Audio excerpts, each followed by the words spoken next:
To Stella Todorovic at the New South Wales Rural Fire Service headquarters. Stella, it's been a pretty fluid day so far. We've seen emergency warnings incoming and going. At the moment, there are a few in place. Talk us through them.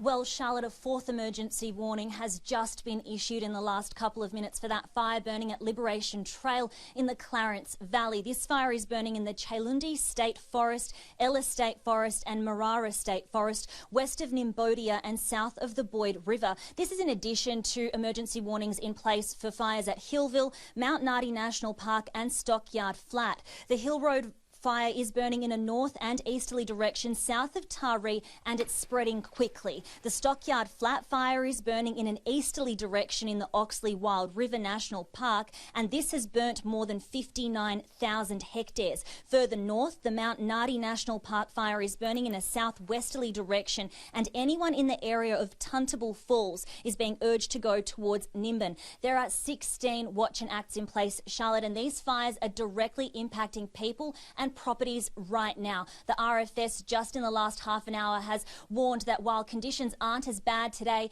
as they were yesterday, this threat is still very real, and there's even worsening conditions are expected early into next week. Let's take a listen to what Shane Fitzsimmons had to say.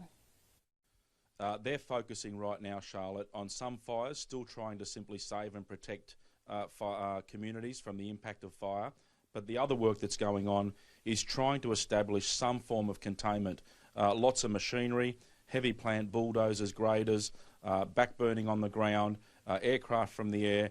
They're all trying to consolidate and lock in as much as they possibly can across the enormity of these fire grounds. The sad reality is, however, despite the very best efforts of everybody involved, we simply aren't going to have containment across these fires between now and the worsening of the weather conditions as we head into Tuesday.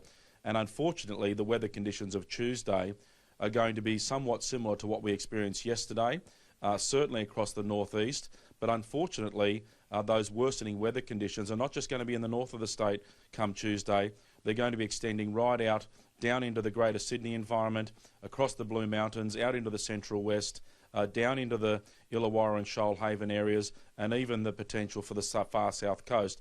So we're going to end up with a much larger geographic footprint of New South Wales impacted by what's looking like severe and extreme widespread fire dangers as we head into Tuesday.